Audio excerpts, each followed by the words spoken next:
Le 15 avril dernier, Marie, la sirène de Dunkerque, rejoignait les flots après presque 6 mois d'hivernage à terre. Nous avons cherché à faire connaissance avec cette majestueuse dame de la mer en l'accompagnant à bord du baliseur Hauts-de-France jusqu'à son point d'ancrage en vis-à-vis avec l'entrée du port de Dunkerque.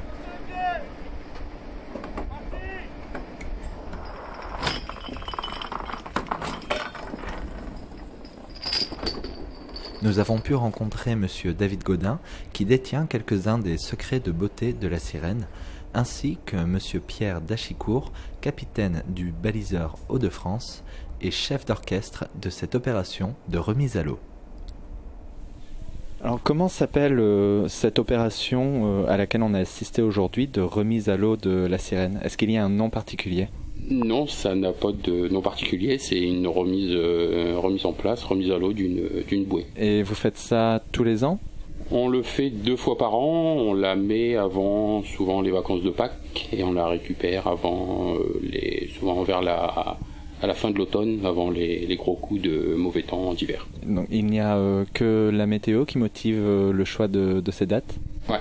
Que la météo, c'est demandé aussi apparemment, je pense, avec la ville, et on ne peut pas la laisser toute l'année, la bouée est trop fragile pour passer une année complète dans l'eau. Pendant les périodes d'hiver, elle serait abîmée. En quoi cette remise à l'eau vous change de votre travail au quotidien? C'est pas une bouée de travail, elle est très fragile, donc il faut faire très attention. De quels moyens vous disposez pour effectuer cette opération? Des moyens, par contre c'est les mêmes techniques que pour s'occuper du balisage normal en mer avec notre grue et tout ce qui est élingue. Si vous deviez expliquer l'opération brièvement à quelqu'un qui ne connaît absolument pas la mer. Nous avons la subdivision des phares-balises qui préparent les bouées, nous embarquons la bouée et nous avons à chaque bouée est tenue au fond avec un corps mort et une ligne de mouillage qui est composée d'une chaîne. Donc nous préparons la chaîne, le corps mort, et nous mettons à l'eau tout l'ensemble et la bouée. À titre personnel, que représente pour vous cette femme mythique qui trône au milieu des mers? En tant que professionnel de la mer, qu'est-ce qu'elle représente pour vous? En tant que professionnel, c'est l'appel du large. Nous sommes en compagnie de David Gaudin, le fiancé de la sirène. Bonjour. Bonjour. Tout d'abord, pourquoi ce titre? Alors ce titre m'a été octroyé lors de la mise à l'eau de la 2e sirène construite par Léopold Francoviac. Cette mise à l'eau était en 2006.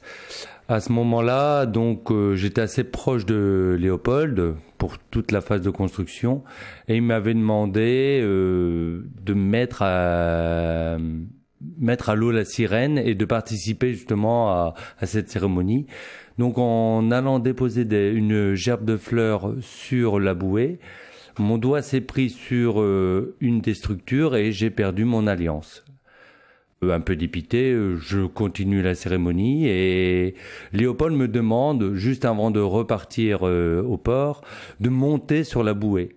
Et en montant sur la bouée, j'ai retrouvé mon alliance. Donc en montrant cette alliance, tous les marins qui étaient aux alentours ont dit c'est un miracle, c'est le fiancé de la sirène, c'est elle qui l'a choisi. Je trouve ça assez rigolo.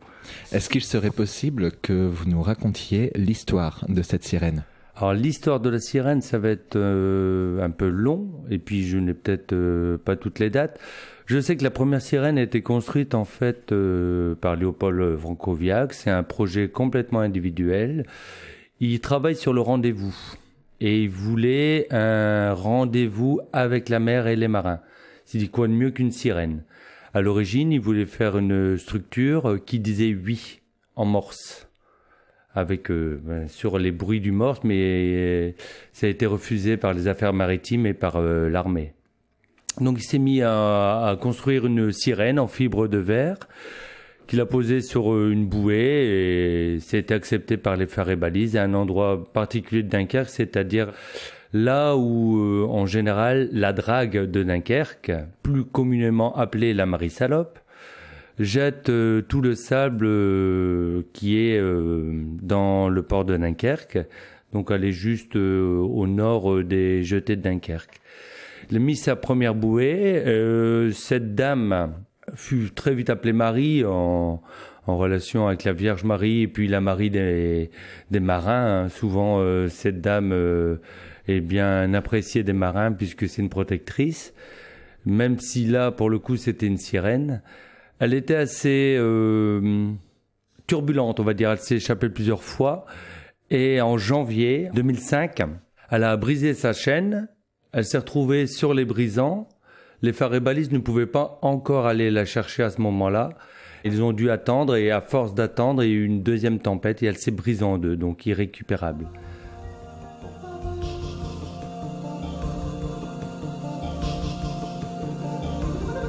Nous sommes toujours en compagnie de Monsieur David Godin qui nous révèle quelques-uns des secrets de sa fiancée, la sirène de Dunkerque. Le projet de Léopold Francoviac est un projet unique quelque part, et lui-même ne pensait pas avoir des retombées par rapport à cette sirène. Il s'est avéré que cette sirène était devenue donc un amer pour les marins, un projet remarquable, un rendez-vous comme lui voulait, mais surtout un amer symbolique, puisque beaucoup de marins ont fait le vœu à leur mort de déposer leurs cendres au pied de la sirène. Donc cet endroit était très important pour certaines familles. Alors avec certaines personnes du port, des gens de la SNSM aussi, on a un peu fait du bruit autour de cette sirène maintenant brisée qui nous manquait. Et à force de faire du bruit et d'en parler, la CUD a rappelé Léopold Francoviac pour un projet de deuxième sirène, ce qu'il a fait à partir de 2005. Pour une remise à l'eau donc en 2006. 2006. On a eu l'idée avec Léopold de faire une présentation à la terre, donc dans le bassin de ce qu'on appelle le bassin de l'armement derrière la CUD. Donc la bouée serait présentée à la terre, elle resterait là, pour être retour en mer le 25 mars 2006. Maintenant, elle est bien fixée. Et en plus, une convention a été faite entre la CUD et les phares et balises pour l'entretien de la bouée.